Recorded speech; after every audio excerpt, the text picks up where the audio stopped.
What's up, everybody? Welcome back to the channel. Today I'm here to break down the NASCAR Cup Series slate for the second Dover race on Sunday, August 23rd.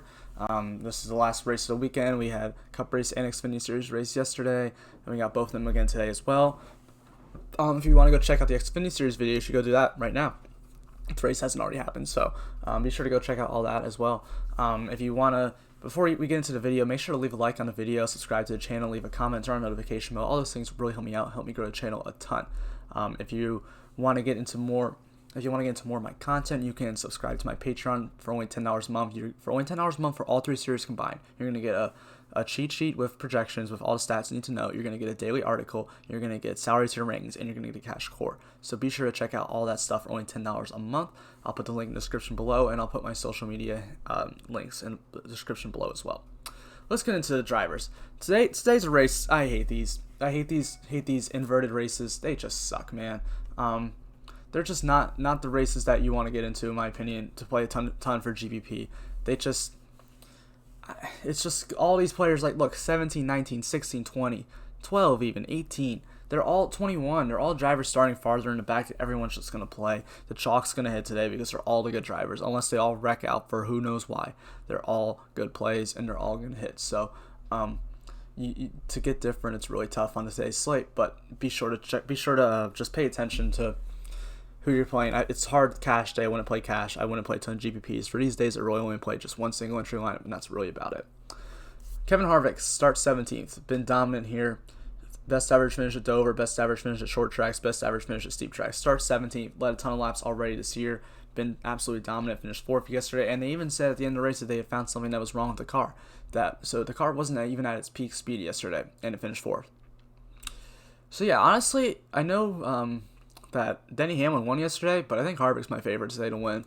I don't really care. I just think he's best driver at this track. I just think he if his car had problems yesterday and they figured it out and they fixed it and he still finished 4th, yeah, give me Kevin Harvick today. Martin Truex Jr. finished 2nd yesterday. Looked really good.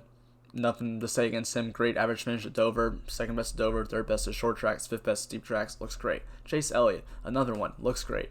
5th best average finish at Dover. 5th at short tracks. 3rd at steep tracks. Hamlin starts 20th. Won the race yesterday. Led a ton of laps. 9th best average finish at Dover. 6th at short tracks. 7th at steep tracks. Keselowski starts a little bit lower, which could make him a little bit different guy to play, starting 12th. I mean, he had a fast car yesterday. I could see him getting a friendly laps. I'm not saying it will happen. It's probably less likely than like Harvick, Truex, Elliott, Hamlin, Kyle Busch, but maybe not Kyle Busch, but he could be someone to get up front and lead laps today and maybe be the guy that you need. That's different. I actually probably will play Brad Keselowski a little bit today just because he is going to be different. Kyle Busch starts 18th, $10,000. Had a really fast car yesterday, finished 3rd. Was competed for the win. JGR was just fast yesterday. Even Eric Jones, after getting in early trouble, like rallied really well and probably would have had a top 10, top 8 run if that early damage didn't happen. But yeah, JGR was fast yesterday. I think Kyle Busch has had a fast car, and we all know that Kyle Busch is just so much better when they've had practice. Yesterday was pretty much a practice run, and he was really fast yesterday. So maybe Kyle Busch is the day he gets his win finally on the year. I wouldn't be too shocked to see it happen. Ryan Blaney starts 7th, 9,800. I don't want to go there. He hasn't been good here at this track. We didn't really see him have a really great run yesterday. Same thing with Joey Logano, just not really great at this track. He did have a good run yesterday, finished 4th place, but I still don't want to go there. He's not someone who's going to lead a ton of laps, never led a ton of laps at Dover. Jimmy Johnson, I was really excited about playing today, and he's 9,200. Like, I just don't want to get there anymore. He had a great run yesterday, finished 7th or 6th, something like that, and had the best run, one of the better runs he's had recently. He put himself in the top playoff spot because Byron sucked. So Johnson, he looks like a good play today, but then he's 9,200. I don't really know why Draftkings made him so expensive personally, because like they made these salaries before the starting lines came out. So I was kind of shocked that he was 9,200 when I saw that this morning. So yeah, Jimmy Johnson is just. I want to get there. If I was playing a bunch of lineups, I would get there. But if I'm only playing 1 or 2, if I'm playing cash, I'm not getting to Jimmy today. Just not the place I want to go. Eric Amarillo starts 4th, $9,000. Not going to go there. Hasn't been as fast as he was earlier in the summer, and I just don't think he's really the way to go. Eric Jones starts 9th. He could be sneaky. So if the 20 teams said they were going to repair their car today, not go to a back when it's starting to back. I think that's more important news to keep check on, because if he doesn't, I actually think he's sneaky today, just because we saw how fast JGR was overall yesterday, and that car was fast too. It just had a rough start. and he had to rebound from it. So if that car is out there, I mean, he could hang around the top 10, maybe get a top 5, and maybe get a win to get in the playoffs. We know Eric Jones is one of the drivers on the outside. It looks at this point like, unless some crazy stuff happens, he needs a win to get in. And there's 2 races left, and Daytona is one that he could totally win at, but why not try to go win this one with a fast car? Alex Bowman starts 21st. I'm sure he's going to be chalky today, just because he's good at this track. But I think I'm going to avoid Alex Bowman today. Personally, I'm going to avoid him. I'm not saying he's a bad play. I think you should play him, and here's why. He's the 4th best average finish at Dover over the last 2 years. He just got caught up in early accident like 10 laps in the other day, or yesterday. So I just think that he's starting 21st. Everyone knows that he was popular yesterday, so I expect him to be even more popular today.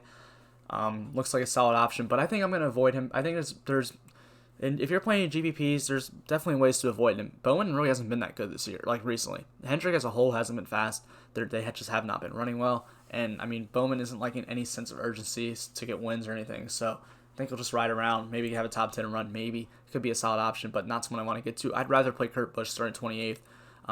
He has the 7th best average finish at Dover. Has better averages on the year in the last 5 races than Alex Bowman does. So I think Kurt Busch does look like a better play. He got wrecked yesterday 10 laps into the race, finished dead last. Starts 28th today. He's going to have to drop to the rear, but I still don't think that's really that big of a deal. Just have negative points for the first stage, then he'll be fine. He should be able to get up, probably get top 10 in this race, at least top 15. Won't hurt you at that price. He's going to be popular, but I see it being hard to get away from him. However, I do think Bowyer starts 15th. I think that's a good play. Bowyer had a top 5 run all day yesterday. He seems too cheap at 8,200. He's a good pivot off of both of them because Bowyer has a place difference. They could all get the same place differential, and Bowyer could have the highest finish and be the highest score. So Bowyer actually, at that point, makes him look like a very solid option. This is a hard track to pass that to that I don't think people give a lot of credit to. Bowyer was fast yesterday, and that same car comes back today, and I think that is someone I want to go to. Chris Buescher starts too high.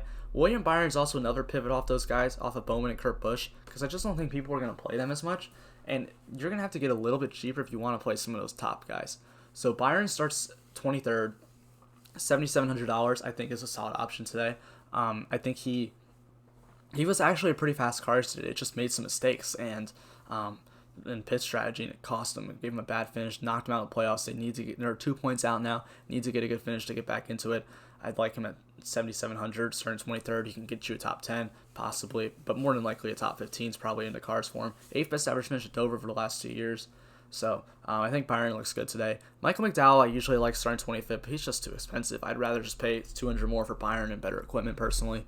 Ricky Stenhouse Jr. I loved yesterday, but not as much today. He got that 9th place finish yesterday. That was a guy I was high on yesterday, and that worked out pretty well. Not for my lineups with Alex Bowman, but anyway, Ricky Stenhouse Jr. Starts 11th. I just don't think he really goes up anywhere, so not someone I want to get to. Austin Dillon was a shocker to me, finishing 14th yesterday. But I don't want to get there. Starts too high, in my opinion. Really not been that good at this track, so I don't think Austin Dillon's the play. Cole Custer starts 10th. Again, just starts too high for me. Christopher Bell starting 24th is fine, though. In the last 5 races, Bell has like an average finish of like 18.5, yeah. And so I think he's a solid option, starting 24th today. Someone who's cheap, he's only 6,900. He's a solid play, in my opinion. Gets to use some place differential upside, so I think he's a good one to go to. Matty D should get the early lead in this race, just because, I mean, Newman's on the outside of him, but that front lane on the restarts has been so key. You just get such a good jump. So I think that really helps out not Christopher Bell, Matt Benedetto, but he also is in good equipment, fast car. He should probably lead first like 25 laps at least. And if he can lead those laps, hang around the top 10 all day, Matty D's going to end up being a really good play. Probably not where I'm going to go to, but he's going to be low owned. It could be a good GPP option.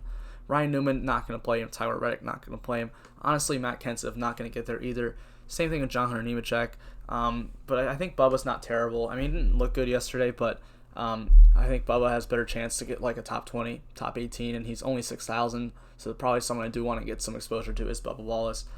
Last 5 races, he has an average finish of 23, which isn't fantastic or anything, but I do think there is some upside for him to get maybe a top 20, maybe even a top 15. And I don't think people are going to really be on him today just because he didn't look good yesterday. I'd rather play him than John Hunter because John Hunter has just been not good recently, so I think Bubba isn't an awful guy to get to. Suarez, we don't ever play Suarez. Ryan Preece starts 29th, though. Not terrible option there. And Corey LaJoie starts 30th. I like both those guys as good, solid punts. In the last 5 races, LaJoie has an average finish of 24.25, and Preece has an average finish of 20th. When Priest doesn't wreck, he's not really not that bad, and he stopped finally wrecking it in the DNF, so I don't think he's terrible. So I think he's a solid option. Now, here's where I never say play any of these guys. But today is a day you're going to have to get different. And I think a way to get different is maybe to get to some of these guys. If you're playing a lot of lineups, I don't hate getting to someone like Garrett Smithley or even McLeod or Quinn Houff. We'll go look at their past 5 races.